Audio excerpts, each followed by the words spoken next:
Selanjutnya kita akan eh, kali ini kita akan belajar mengenai tentang bootstrap. Nah, bootstrap ini merupakan eh, bootstrap. Bootstrap ini kan merupakan suatu eh, metode dalam resampling. Nah, terus sebelumnya maka kita harus mengenali dulu apa itu teknik resampling. Nah, teknik resampling ini kita akan melakukan pengambilan subsampel berdasarkan eh, sampel yang telah kita miliki gitu. Jadi sebelumnya kita telah memiliki suatu sampel dari populasi, terus setelah itu kita akan melakukan sampel lagi dari hasil sampel yang kita punya. Terus kelebihannya itu dengan ini kita akan mempunyai eh, lebih sedikit asumsi, akurasi yang lebih besar dan bersifat umum. Mungkin sebelumnya untuk teknik resampling ini biasanya kita lakukan eh, karena kita eh, ingin menguji kembali atau memvalidasi kembali suatu data.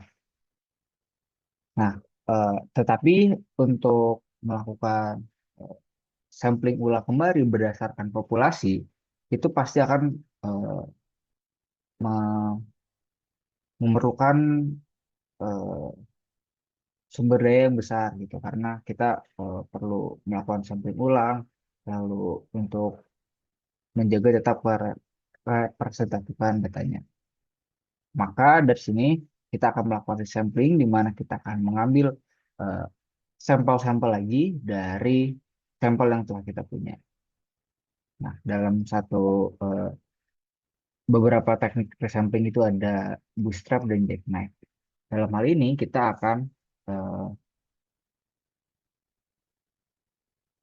berfokus pada bootstrap. Oke, lanjut.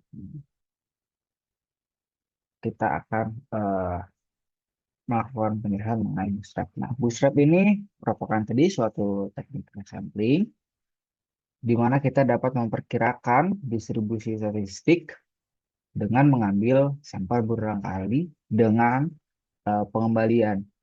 Jadi misalkan kita mempunyai sampel yaitu 1 sampai 10, kita bisa mengambil sampel 1 2 kali gitu atau 3 beberapa kali. Jadi kita bisa mengambil sampel tersebut berulang kali. Poin data berulang kali. Oke, untuk langkah-langkah bootstrap, di sini eh, pertama kita akan mengambil sampel dari data asli dengan pengembalian, lalu kita akan menghitung teknik statistiknya, gitu, misalkan rata-rata, median, atau standar deviasi untuk mengetahui tadi sebaran distribusinya. Nah, setelahnya eh, kita akan mengulangi prosesnya. Nah, itu prosesnya panjang gitu, bisa 100 model kita buat gitu. Jadi model bootstrapnya akan dibuat berulang kali. Lalu akan dianalisis untuk eh, memperkirakan ketidakpastian.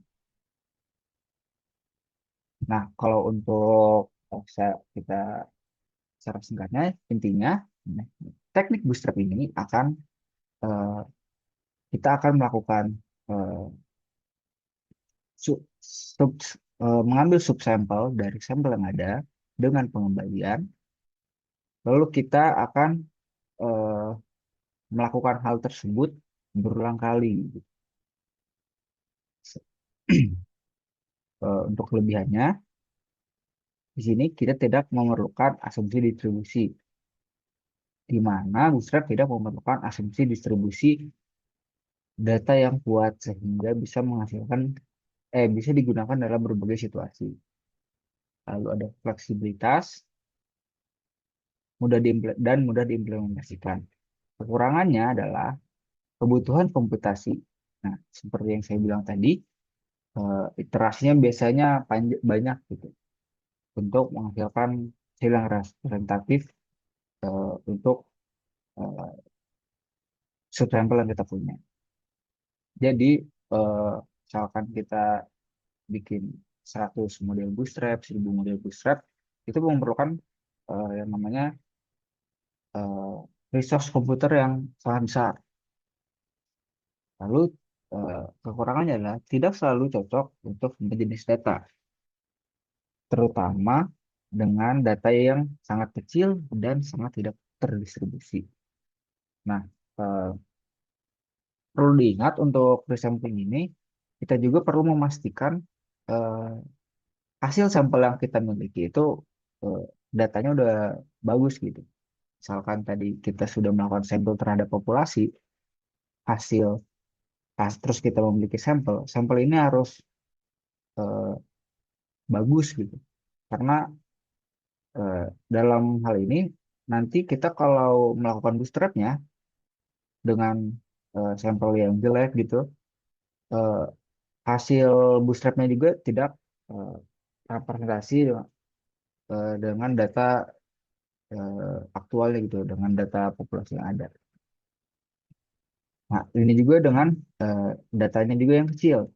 Kalau sampelnya kecil gitu, cuma satu, dua, tiga, kita cuma punya poin-poin datanya cuma tiga itu aja gitu. Jadi nanti kita melakukan bootstrapnya cuma jadi satu satu dua, satu satu tiga, satu dua dua, itu kan eh, jadi distribusinya jadi kurang distribusi baik ya. Mungkin segitu saja untuk penerapan teorinya. Kali ini mungkin akan diinput oleh teman saya mengenai teknik bootstrap dengan kode DR. Terima kasih.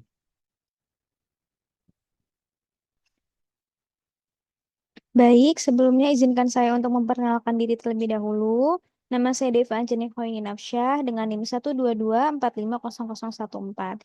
Di sini saya akan melanjutkan apa yang telah dijelaskan oleh rekan saya. Jadi di sini kita langsung masuk ke contoh kasus yang pertama aja. Nah, di contoh kasus yang pertama ini, dimisalkan kita memiliki dataset yang berisi nilai-nilai pengukuran suhu dalam derajat Celcius dari 10 lokasi. 22 yaitu 22,5, 21,8, 23,1, 22,9, 24,0, 21,6, 23,4, 22,1, 23,0 dan 22,8. Nah, perintahnya kita disuruh menggunakan teknik bootstrap untuk memperkirakan interval kepercayaan 95% untuk rata-rata dari suhunya. Jadi nanti kita akan melakukan simulasi bootstrap nih untuk menghitung interval kepercayaan 95% dari rata-rata suhu tersebut. Nah, di sini misalkan nih, ini data asli yang kita punya. Itu kita simpan dalam variabel data. Isinya ada berapa aja? 22,5, 21,8. Langsung kita copy dari sini aja ya.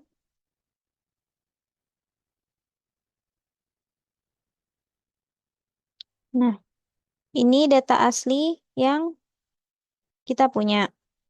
Nah, lalu kita kan ingin melakukan bootstrap ya, di mana bootstrap ini kan seperti yang kita tahu, itu kita bebas mau melakukan bootstrapnya seperti apa dan setiap orang tuh bisa berbeda-beda hasil bootstrapnya. Nah, gimana caranya biar hasil bootstrapnya itu tetap walaupun kodenya dijalankan berkali-kali, kita menggunakan fungsi set.sit. Angkanya terserah berapa aja. Di sini saya pakai 1, 2, 3. Nah, jadi fungsi dari si set sheet ini dia tuh untuk menetapkan sheet sehingga nanti apa bootstrap kita itu bakal tetap walaupun kita ngerunning kodenya berkali-kali seperti itu. Nah, setelah itu kita buat parameter bootstrapnya. Di sini kita tentu ini jumlah iterasinya berapa. Jumlah iterasinya di sini saya 1000, 1000 iterasi. Nah, terus kita juga nentuin, kan kita udah nentuin nih jumlah iterasinya berapa. Kita juga harus nentuin ukuran sampelnya nih. Nah, ukuran sampelnya ini sama dengan ukuran data asli. Nah, makanya ukuran sampelnya itu kita ibaratkan n size. Nah, ukuran sampelnya ini sama aja kayak panjang data asli. Makanya kita pakai length data. Seperti itu. Selanjutnya, kita udah tahu data aslinya mana, parameter bootstrap kita udah bikin, terus kita menyimpan hasil dari bootstrap. Bootstrap. Nah, untuk menyimpan hasil dari bootstrap ini, kita inisialisasi dulu vektor kosong untuk menyimpan rata-rata dari setiap sampel bootstrap. Nah, di sini diinisialisasiinnya dalam vektor bootstrap means karena kita ingin mencari apa rata-rata suhu menggunakan teknik bootstrap kan. Seperti itu. Nah, kita bakal gunain ini sebagai vektor kosong yang bakal nyimpen rata-rata dari setiap hasil bootstrap. Nah, di sini kita pakai fungsi numerik. Nah, argumennya itu banyak iterasinya. Banyak iterasinya. Nah, terus di sini kita lakuin looping. Looping bootstrapnya. Nah, jadi kita menggunakan loop for i in 1 sampai n iterations.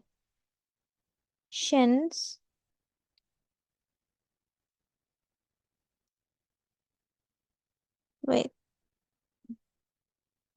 ini salah ya. Nih, ini kan tadi kita udah buat vektor kosongnya, vektor kosong untuk nyimpan hasil rata-ratanya kan. Terus kita langsung buat loopingnya nih, looping bootstrapnya. Eh, ini looping bootstrapnya. Nah, kita pakai eh for loop. Jadi for i in 1 sampai n iterations. Nah, ini maksudnya apa? Jadi kita kan menggunakan loop for nih untuk melakukan iterasi sebanyak n iterations.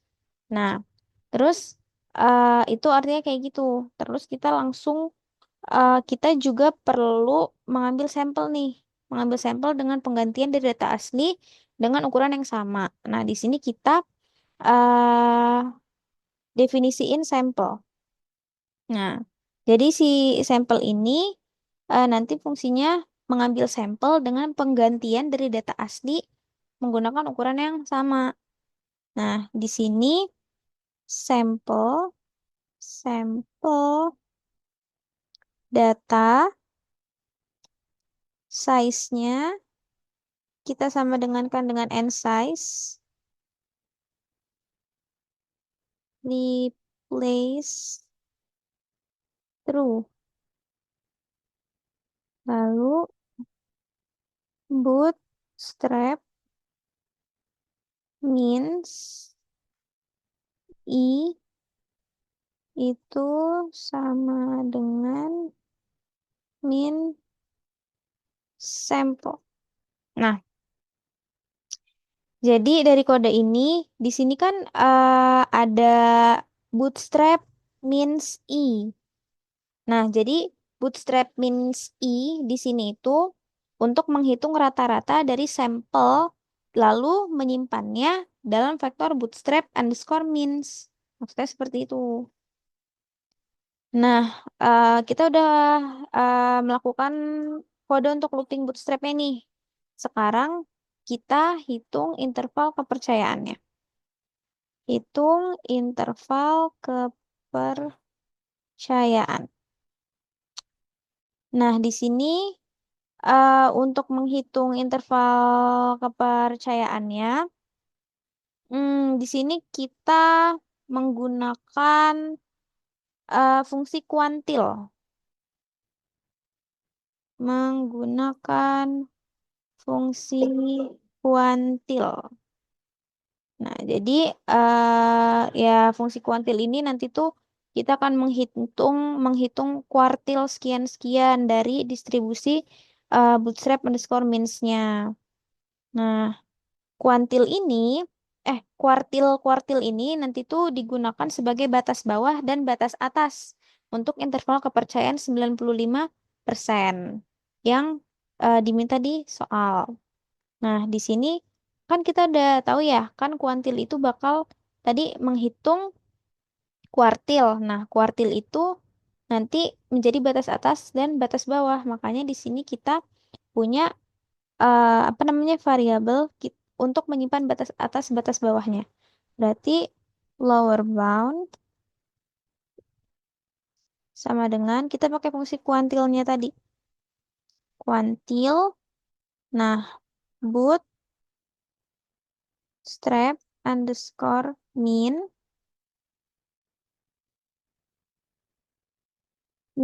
ya.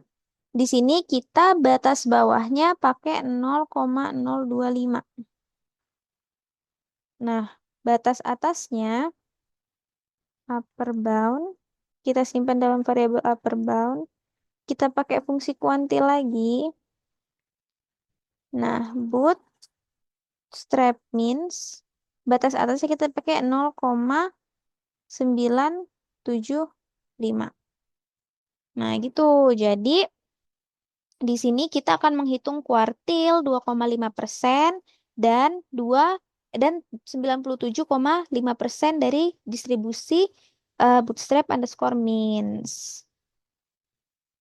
Nah, seperti itu pada interval kepercayaan 95%. Nah, udah kan? Sekarang kita buat untuk menampilkan outputnya. Menampilkan output. Nah, ya udah kita untuk menampilkan output ini kita akan mencetak rata-rata data asli dan interval kepercayaan 95%-nya. Nah, ya udah tinggal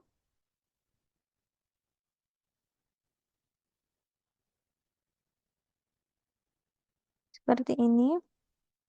Rata-rata data asli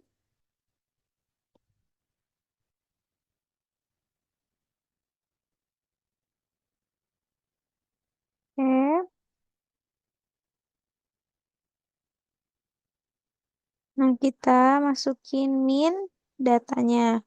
Nah, ini rata-rata data aslinya. Terus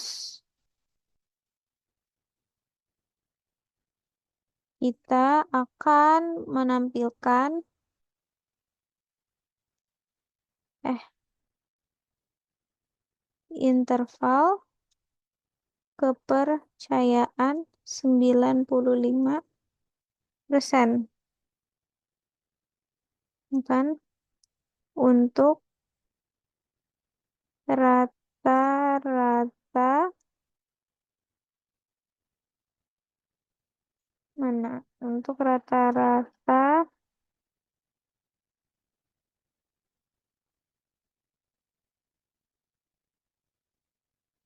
tingkat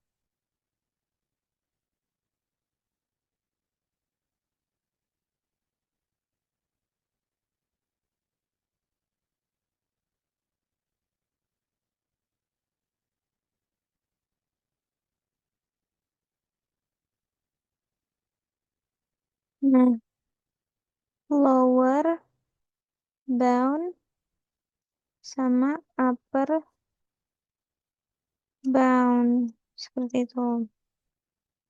Nah, jadi di sini kita akan menampilkan hasil dari rata-rata data asli dan interval kepercayaan 95%-nya. Langsung kita jalanin aja kodenya.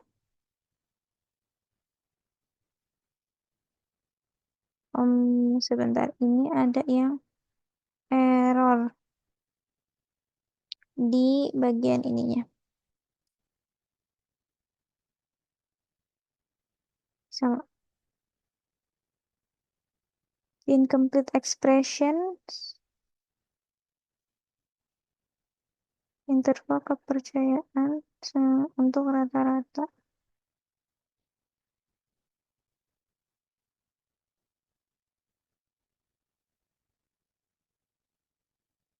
Ini.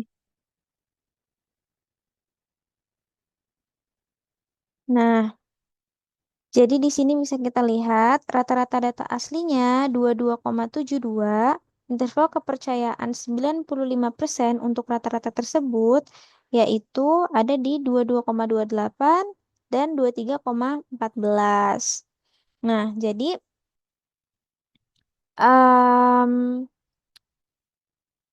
di sini kan kita udah dapet nih nilai rata-rata dari data aslinya. Nah, interval kepercayaan 90% ini adalah rentang nilai di mana kita 95% yakin nih bahwa rata-rata data asli kita itu berada di interval 22,28 dan 23,14. Artinya, jika kita mengambil banyak sampel dari data tersebut, dari data yang sama, lalu kita menghitung interval kepercayaannya, nah maka sekitar 95% dari interval tersebut itu akan mencakup rata-rata dari data aslinya seperti itu. Jadi rata-rata data aslinya itu adalah 22,72 dan interval kepercayaan 90%-nya itu ada di sini. Jadi kita 95% yakin bahwa di interval 22,28 dan 23,14 itu mencakup rata-rata dari data asli kita ini si 22,72 tersebut. Nah, untuk contoh kasus yang pertama, sekian dari saya. Saya rasa cukup. Kurang dan lebihnya saya mohon maaf. Untuk contoh kasus berikutnya akan dijelaskan oleh rekan saya, maka saya akan kembalikan ke rekan saya. Sekian, terima kasih.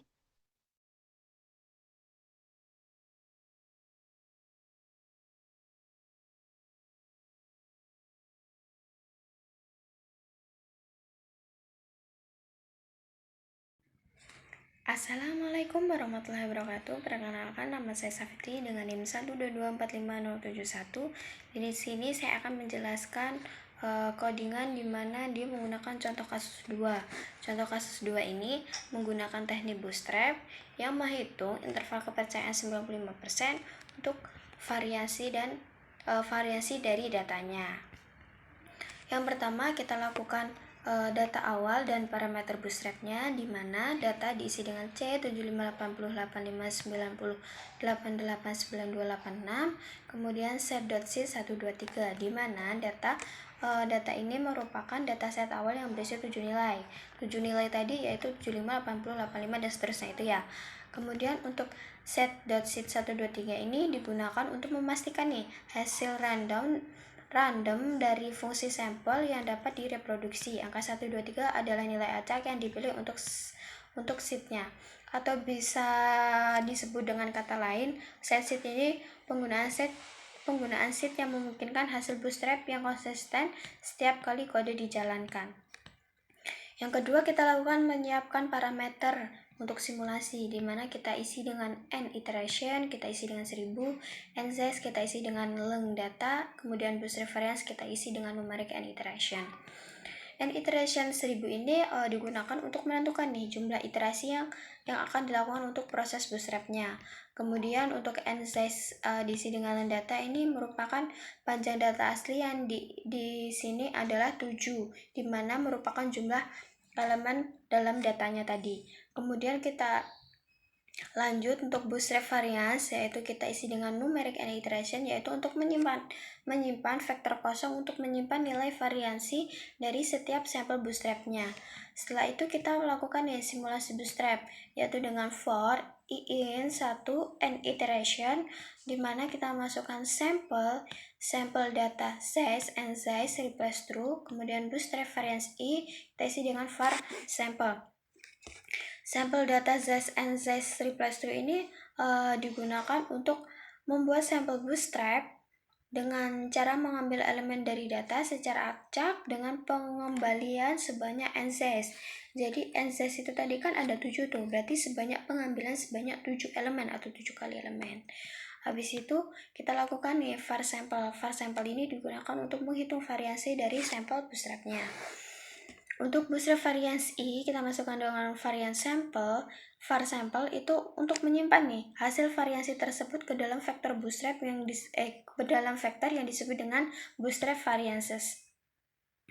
Setelah itu kita lakukan perhitungan interval kepercayaan, di mana kita masukkan lower bound, kita isi dengan kuantil bootstrap variance 0,025, kemudian upper bound kita isi dengan kuantil bootstrap variance 0,97. Untuk kuantil bootstrap variance 0,025 atau untuk lower bound kuantil bootstrap variasi 0,025 yaitu merupakan untuk menghitung batas bawah dari interval kepercayaan 95% dengan mengambil kuantil 2,5% dari distribusi bootstrap variance yang ini memberikan estimasi batas bawah dari interval kepercayaannya, atau merupakan mengambil nilai persentil ke 2,5% dari distribusi variance bootstrap yang menjadi batas bawahnya gitu. Habis itu kita lakukan upper bound kuantil bootstrap variance 0,975, yaitu merupakan untuk menghitung tuh, kalau tadi kan menghitung batas bawah, kalau ini untuk menghitung batas atas dari interval kepercayaan 95% dengan mengambil kuantil 97,5% dari distribusi bootstrap variansi yang ini merupakan untuk memberikan estimasi batas atas dari interval kepercayaan. Tadi kan batas bawah, sekarang batas atasnya. Setelah itu kita outputkan hasil, di mana kita masukkan catch printf variance data asli persen .dof bagi n var data, kemudian catch printf interval kepercayaan 95% untuk variansi, di mana persen .2f, persen .2f bagi n lower bound upper bound, di mana fungsi cat ini digunakan untuk mencetak output ke konsol di R, di mana fungsi ini mengembangkan string dan menulis hasilnya tanpa menambahkan karakter baris baru secara otomatis di akhir. Fungsi printf ini digunakan untuk format string dengan cara yang mirip dengan fungsi print di bash pemrogram lain. Ini yang memungkinkan untuk menyusun string dengan variabel yang diformat dengan cara tertentu. Untuk var data ini untuk menghitung variasi dari data aslinya. Kemudian untuk persen .2f ini menunjukkan bahwa nilai lower bound dan upper bound, nilai batas bawah dan nilai batas atasnya itu harus dicetak sebagai angka desimal dengan dua tempat desimal atau dua angka di belakang koma gitu. Untuk persen itu merupakan cara untuk mencetak tanda persen dalam format stringnya. Kemudian garis miring yang ke kanan gini adalah karakter new line yang menambahkan baris baru setelah outputnya, dimana hasil outputnya itu kan ada 34,81 yang merupakan variansi dihitung menggunakan rumus standar variansi sampelnya. Untuk interval kepercayaan 95% 5.05757 ini menunjukkan rentang di mana variansi sebenarnya atau populasi yang kemungkinan besar berada dengan tingkat kepercayaannya yaitu 95%.